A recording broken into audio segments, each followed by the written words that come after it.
In the name of Honorable Dixon Chire-Dua, Member of Parliament for Brekum West,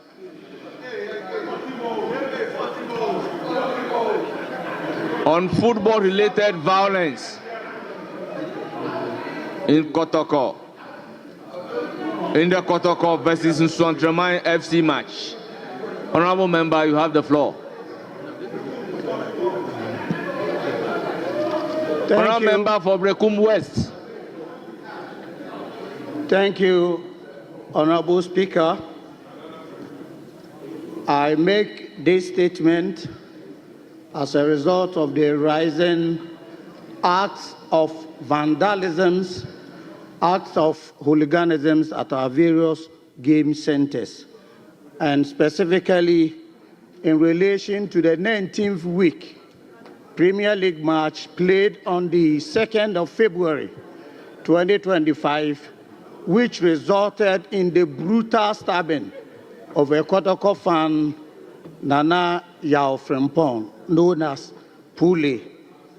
Mr. Speaker, football is a sport that unites us as a people. It is a game of passion. It brings joy to millions of people across our nation. However, when that passion is tainted by violence, it ceases to be the beautiful game we all love. The events that unfolded before, during, and after that Premier League game are not only despicable, but a stain on the integrity of Ghanaian football and on our national character. Honorable Speaker, the tragic loss of life is not an isolated case, but a part of worrying trend of violence in our sports. About 24 years ago, Mr. Speaker, as a young sports journalist myself, working at the Radio Windy Bay, I was in Accra Sports Stadium on that fateful day on the 9th of May 2001 to cover Kumasi Asante Kotoko Accra House of Folk Premier League game match. On that fateful day, Ghana recorded the most tragic event in its history when 127 lives were lost as a result of football violence. Mr. Speaker, in the wake of this national calamity, the then President of the Republic, His Excellency John Ajekum Kufuor, constituted a commission of inquiry, that's CI 34, to investigate the matter and make appropriate recommendations. Mr. Speaker, notwithstanding the far-reaching recommendations made to forestall future occurrences, football violence continues to plague the nation. Mr. Speaker, for example, Ghana were left dumbfounded when one of its topmost female referees, Teresa Bremensu, who was officiating in the 2019 Women Special Competition between prisons and Ampinda ladies, was beaten to pulp by the fans for what they claimed she failing to add extra time after the 90 minutes elapsed. Again in 2020, Mr. Speaker, we are aware of a Kotoko fan, Augustine Opon, who was shot in the eye when violence broke in the game against Kumasi Asante Kotoko and Brekum Chelsea. Also, just 2 years ago, my very good friend Edwin Aka, the general manager of Samatex FC, and other officials and players of Samatex FC were brutally assaulted in a Division 1 League match in Daboase in the game against Sky FC. Honorable Speaker, despite all the education, reminders, sensitizations, sanctions aimed at eradicating hooliganism, the act continues to be part of Ghanaian game with many casualties frequently recorded. Mr. Speaker, the situation calls for urgent action from all stakeholders. We as parliamentarians have roles to play. Government, football officials, security agencies, clubs, and supporters, there is an urgent need for us to work collectively to eradicate such barbaric acts from our game. Mr. Speaker, I'm very happy to note that our new indefatigable Sports and Recreation Minister, Honorable Kofi Adams, has already swung into action. In his first day in office, he met the officials of the Football Federation to fashion out a plan to prevent future occurrences of such barbaric incidents in our stadia. I'm very confident with Honorable Kofi Adams, this canker will be dealt with once and for all. Mr. Speaker, I'm also aware of the high-profile meeting between the Inspector General of Police and the stakeholders of our game, which produced 33 action points for implementation to curb hooliganism in our stadia. Furthermore, Mr. Speaker, I urge Ghana Football Association and the National Sports Authority to put in place stringent measures and security and safety measures to prevent such occurrences in future. These include enhanced security at stadiums, strict enforcement of disciplinary actions against violent conduct, and also intensified public education on sportsmanship. Mr. Speaker, in our beautiful game of football, there are only 3 results. Either you win, you lose, or you draw. A good sportsman will accept whatever result that comes their way. Honorable Speaker, at this grieving moment, permit me to extend my heartfelt and deepest condolences to the family of the deceased. No family should endure such a pain of a football match. I also call on all stakeholders to remain calm as the Ghana Police Service continue with their investigations to get to the bottom of the matter. Violence has no place in our football. It has no place in Ghanaian society. Let us all stand together to condemn this act and work together to ensure that our football stadia are safe. Thank you, Honorable Speaker, for indulging me. Thank you, Honorable Member. This statement has been presented, and before allowing members to comment, let me bring it to the fore that I am very much aware that the criminal aspect of the matter is before a court of competent jurisdiction. Therefore, members should be circumspect in commenting on this statement and limit their comment to violence in our football matches accordingly. Honorable Samia Oku. Right Honorable Speaker, I rise to contribute to the statement made by the Honorable Member of Parliament for Brekum West. Mr. Speaker, let me also, first of all, extend deepest condolences to the bereaved family and to the deceased. Mr. Speaker, there are 4 things that excite passion and inflames passion within our society. These 4 things for me: 1, football; 2, religion; 3, ethnic issues; and also 4, political issues. What is before us today is association football. Right Honorable Speaker, in contributing to the statement made by the Honorable colleague Member of Parliament, I would also like us to also situate the matter. You cannot separate these acts of vandalism, hooliganism, and riotous behavior of fans also from sometimes poor officiating. If we cast our mind back to many of the issues around the world, anytime you have these huge disagreements among fans, at the heart of it has been a refereeing decision one way or the other. I would like us to also get the Referees Association of Ghana and the Football Administration to also pay keen attention to sometimes bad officiating or questionable officiating. I'm saying this because in today's football world, it's no longer what it used to be under the good days of Wilberforce Infum, the Golden Boy Abdul Razak and co, where football was played just to excite people or to entertain people. This time around, it's become a very commercial venture.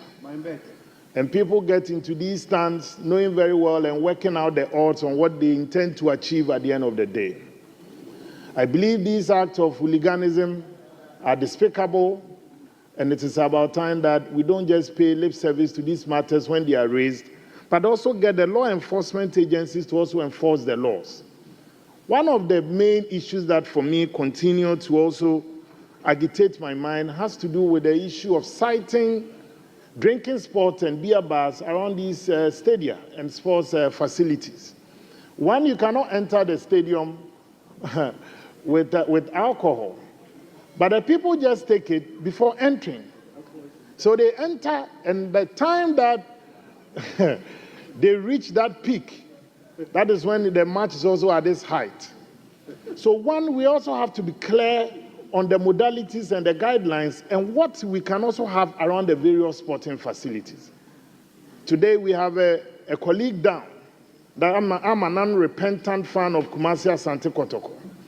But I also believe that in helping protect lives within the various precincts of our sports facilities, we have to look at the very things that are cited around it. Yes, you can have food joints, but the siting of sometimes some of these drinking bars is also a disturbance. Number two has to do with also enhanced security within the stadium.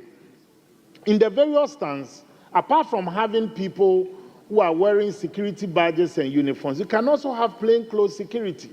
And that is what many of these countries are using within their stadium. So, Mr. Speaker, football is the passion of the nation. Wherever you even have small teams playing within our communities, you can see that tension is always high. How much more when it has to do with league standings and the position of these teams on the various league tables. So whilst I commend my colleague, I would like, Mr. Speaker, with your kind direction, get the sports minister to also pay keen attention, one, to the issue of security, issues of officiating and refereeing, and third issue has to do with the siting of these drinking bars around the various stadiums. Thank you, Mr. Speaker. Thank you. Thank you very much, Honorable Sami Aku.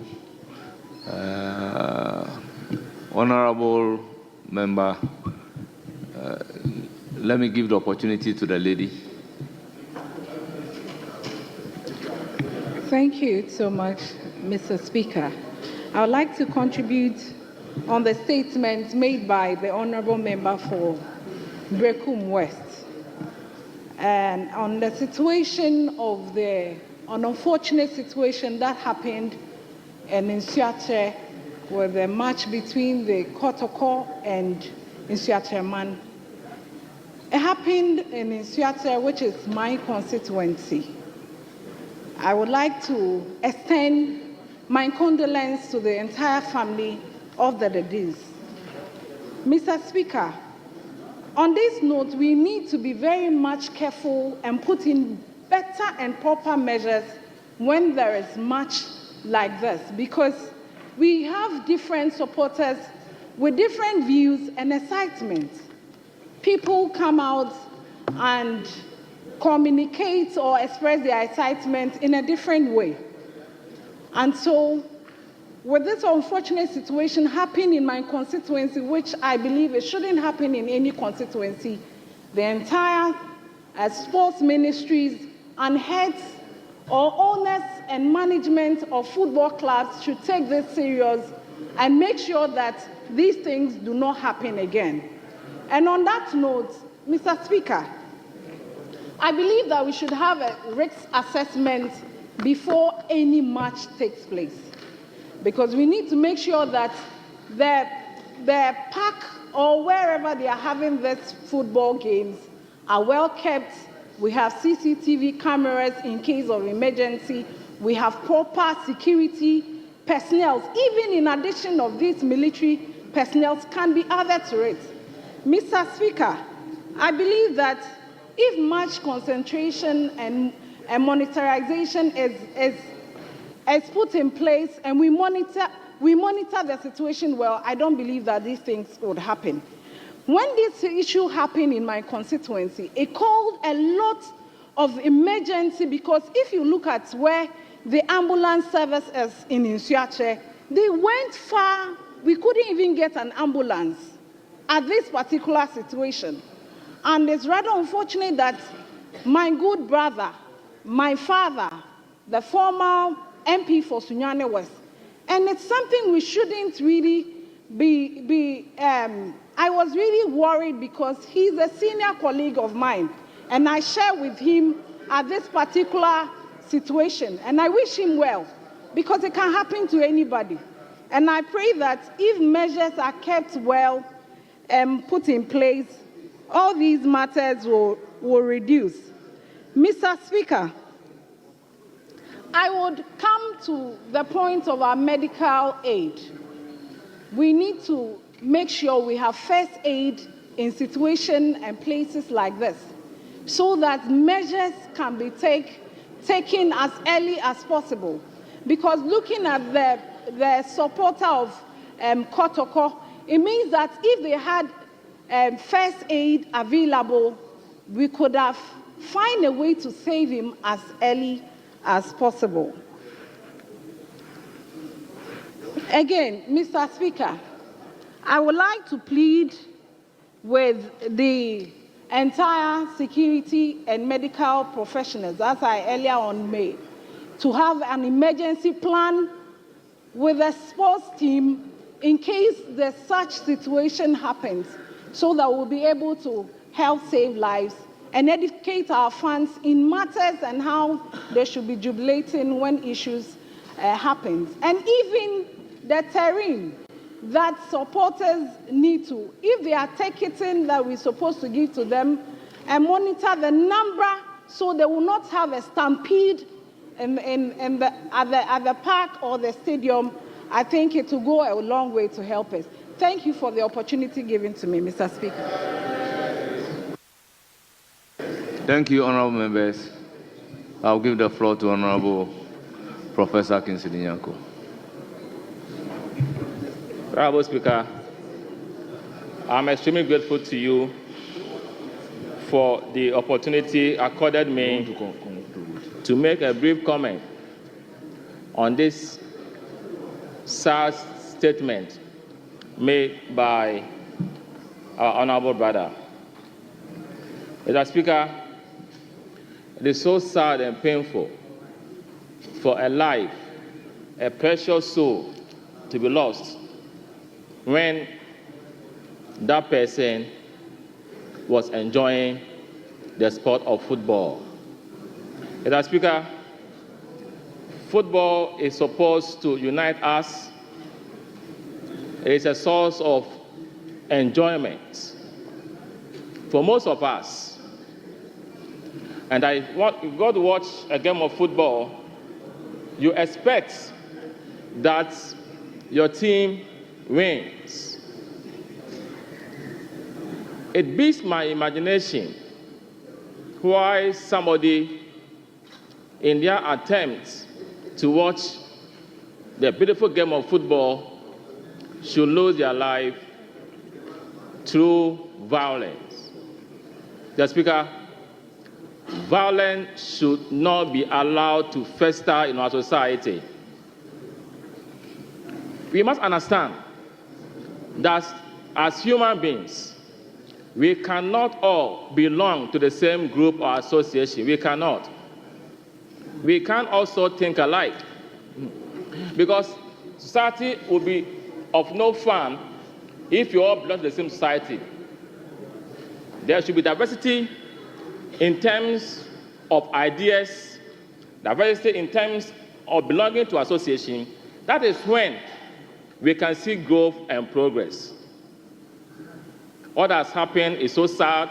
We need to condemn it and insist that the investigation into these barbaric acts is expedited so that the culprits will face the full rigors of the law. Indiscipline in this society is becoming one too many. We must halt it. We must stop it. Indiscipline anywhere is a threat to progress everywhere. And I think that we must come to the realization that Ghana can thrive and be stronger when we understand that we have to be tolerant in all that we do. I'm a Kotoko fan, Asante Kotoko. And I've been seeing images of this gentleman, Pooley. You can see that he's a vibrant supporter of Asante Kotoko. He loves the team. The team is in his blood. And he went to support his team and couldn't come back and left behind a widow and children. This is so sad. And I'm urging those who are heading sports in this country to be proactive in providing security so that when we go to watch football or any sporting activity, we will be there having at the back of our minds that we are safe and protected. This shouldn't happen again. And I want to console the widow and the children, and that this supporter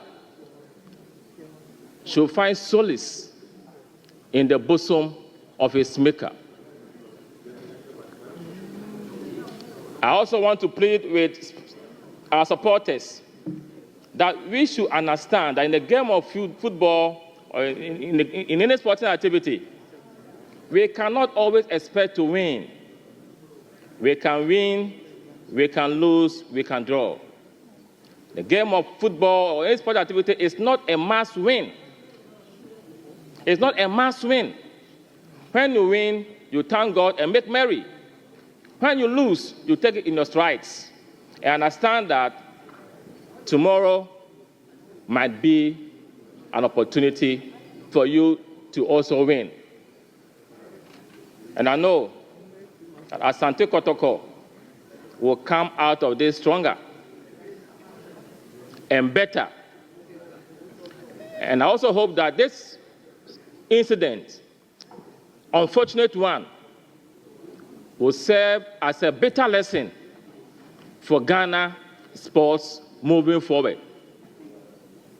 Football and soccer should unite us. Let us educate each other to promote football and sports to bind us and not to kill us, to bring us together and not to separate us. After all, we are the same people. Mr. Speaker, thanks for indulging me, and may the soul of our brother, Pooley, and he said it's what? Pooley, and other sports-loving persons who have lost their lives in such manners rest in perfect peace. Thank you, Mr. Speaker. Thank you very much, Honorable Azika Dongo. Thank you very much, Mr. Speaker. Thank you very much for the opportunity. I want to commend the maker of the statement. Mr. Speaker, football is the passion of this country, but this is just one too many. Today we are discussing this unfortunate situation because it involves Asante Kotoko. But there have been a series of such events in our country where supporters think that when they disagree, they must take the law into their hands. And this should bring finality to such incidents in our football. Nobody should die following your passion. I understand the man left behind 6 children. This is a very, very difficult situation for his family. And, Mr. Speaker, I think that we need to take football a lot more serious. The rules of football is not just the rules on the field. Mr. Speaker, what are the protocols for making a football field fit for purpose? Not everywhere is fit for purpose. What we are playing football on are what we call parks. They don't qualify to hold soccer matches. We must take the licensing of stadia very, very important, so that we'll tick all the boxes to ensure that when people go to a stadia or go to a football field, that football field is fit for purpose. So we must begin to license our football fields. And when we begin to do, you realize that many places such as Infantryman will not qualify to host football matches, let alone for us to die the way we are dying. Mr. Speaker, I was very sad to hear my colleague mention that they were struggling to get very simple first aid. You don't have ambulances. You have no business playing football in such a field. That is a death trap. But we go there and nothing happens, so we think that is a football field. No. What was the police situation at the football field? Where were the police? What was the requirement of security that was supposed to be upheld in the stadium? In this particular instance, the information we have is that this young man had been threatened prior to the match, and that the security agencies should have known that what happened to the young man could happen, because he is accused of having made comments that did not go down well with the other club ahead of the match, and he was threatened. And yet we allowed the football match to happen without security to protect this young man. So, Mr. Speaker, I would like to call on you to direct the Ministry of Sports to take this matter very seriously. And that if the GFA cannot follow rigorous protocols for licensing our football stadia, we should not be playing football as a country. Because football is a serious business and it's about life. And whether you like it or not, some people are going to be dissatisfied and may take the law into their hands. Whether you like it or not, if you do not license stadia, you are going to have football fields that will play on that don't even have ambulances, where the protocol may require you to bring over 40 policemen. You are right there and only 2 policemen are there guiding and protecting scores of spectators. The end result is that people die needlessly, and we mustn't die following the passion of football. So, Mr. Speaker, I would like to call on this House to take on the GFA to properly make sure that before football returns, we are prepared in all respects and that our football fields are fit for purpose. Currently, what we call football fields are just parks. They are just like we're doing in our area, where you just call neighbors across the road and you are playing football. That is what is happening. And we cannot be doing that for people to die needlessly. So, Mr. Speaker, I commend the maker of the statement, and I thank you for indulging me, except to say that this mustn't end with a talk show. We must see some action being taken to sanitize football in our country and to make sure that our football fields are safe for purpose, that we will not hear this conversation again anytime soon. Thank you very much, Mr. Speaker. Thank you. Yes, Minority Leader. Yes, Mr. Speaker, respectfully, I want to speak to Colonel. Yes, honourable member, you have the floor. Thank you, Right Honourable Speaker, for the opportunity given to me to make a contribution towards the statement made by my brother, Honourable Member for Brekum West. Mr. Speaker, what happened was an unfortunate incident and very regrettable. I also want to add my voice to the expression of our condolences to the bereaved family and Asante Kotoko fraternity. Mr. Speaker, the earlier contributors have said various things, and I wish to just add a few things. I want to look at the issue from the point of view of education, sensitization, and capacity building for the various stakeholders in the management of football in our dear country. Now, football has rules, and people need to be educated on those rules. As the author of the statement said, there are only 3 results that you can expect after any football match. Either you win, you draw, or you lose. And the various teams know about this. The supporters know about that. But because of the passion that we have for football, in some cases, people find it difficult to accept defeat. But if we do effective sensitization, education of the various stakeholders, and then also we have leadership by way of football administrators, leadership by way of the management of the various teams that are playing the football matches, and then leadership by way of supporters, that at any stage in the match, they take responsibility and make the appropriate appeals to their supporters, to their members, to the fans. We may be able to prevent some of these unfortunate incidents. Now, we are talking about security. Security is a shared responsibility. Shared responsibility between the teams that will be playing the matches, Ghana Sports Council, the football administration, and then supporters as well. So I may want to recommend that before matches are played, the various teams will plan the security arrangements for these matches and agree, depending on the expectations of attendance at these matches.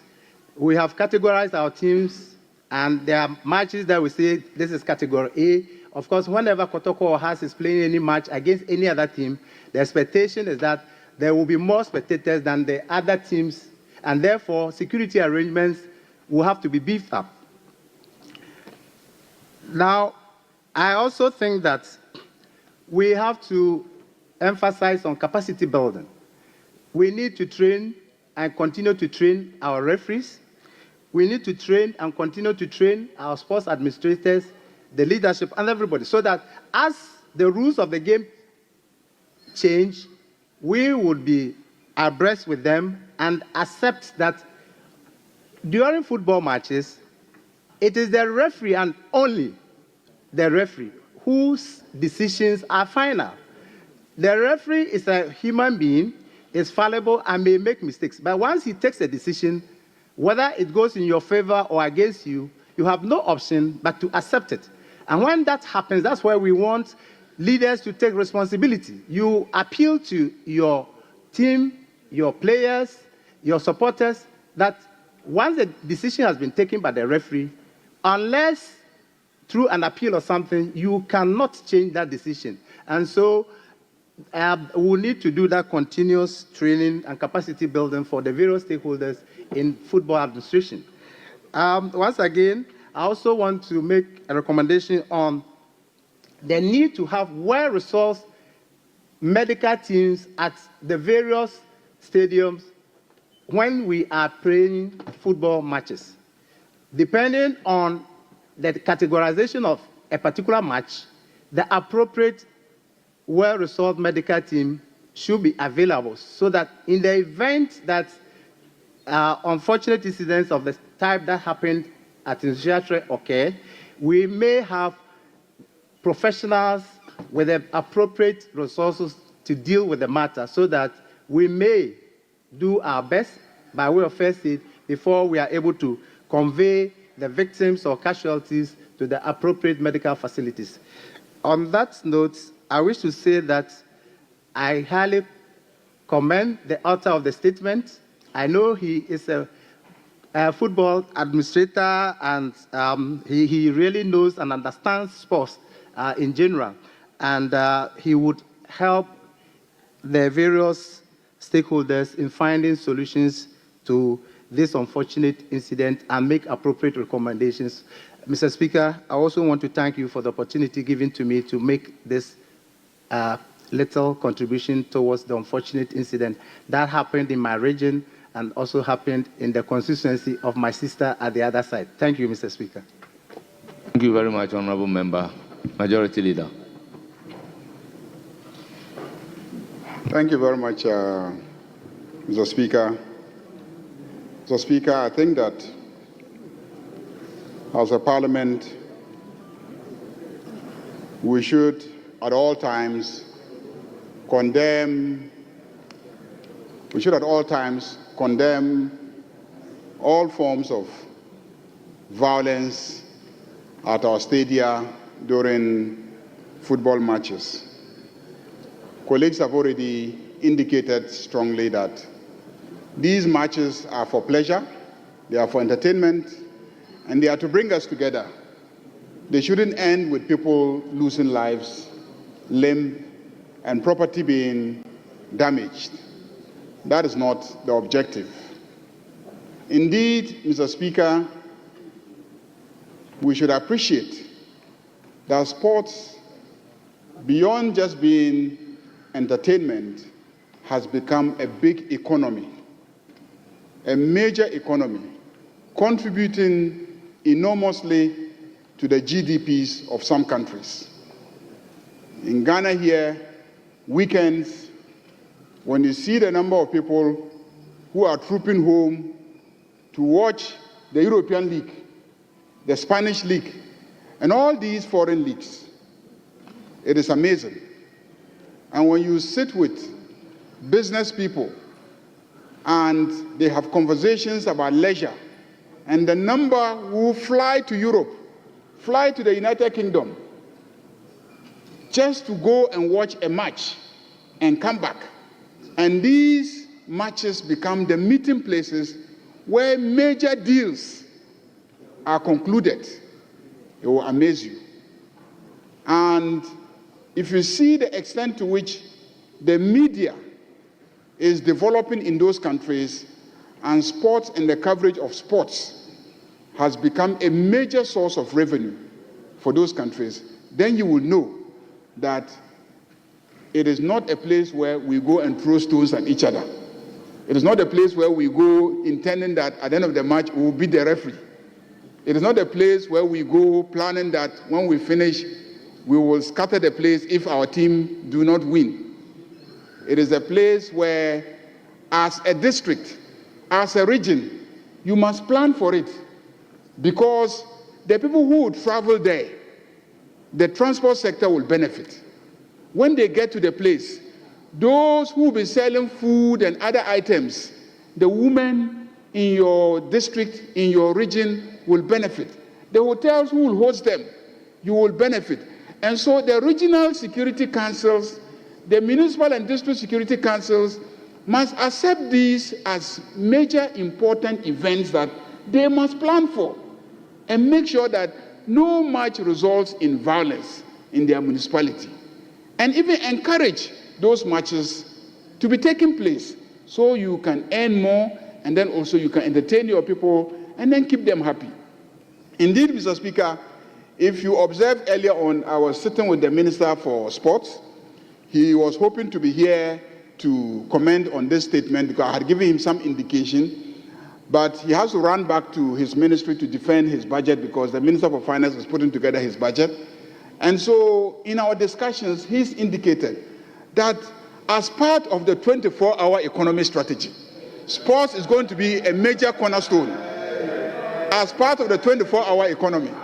Mr. Speaker, the Minister for Youth, the Minister for Sports has a major agenda to revive sports, to revive football from the district to the regional level and at the national level.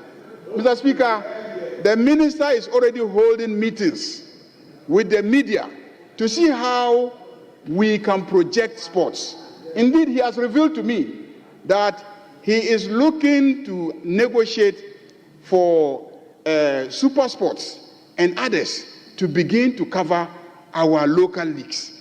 Because, Mr. Speaker, when the local leagues are covered by super sports, what it means is that people sitting in South Africa can see our boys playing, our boys and girls playing. And from South Africa, they can begin to identify and come and scout for those people.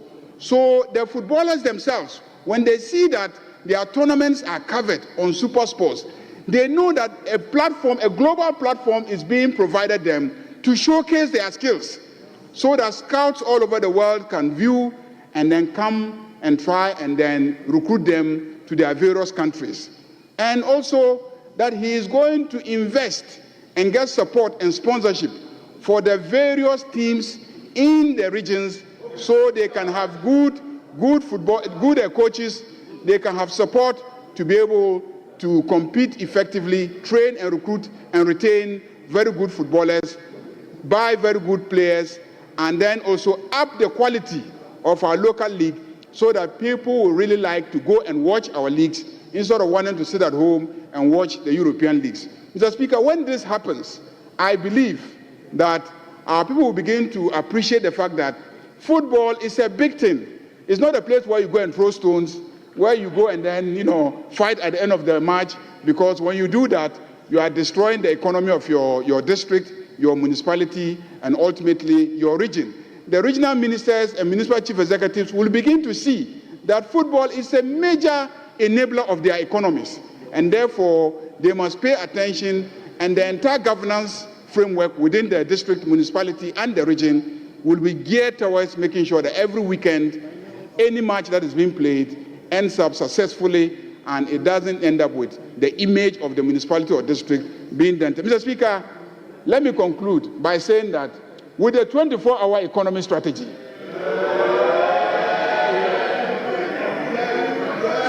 football is going to be a major enabler of the 24-hour economy. And very soon we'll see it. Very soon, our local league will replace the European leagues. Thank you very much, Mr. Speaker. Thank you very much, honorable members. Let me add my voice by commending the individuals who are running football teams. Honorable members, it is not easy to run football team. Honorable members, football itself should be a game of peace. So a situation where football is characterized by violence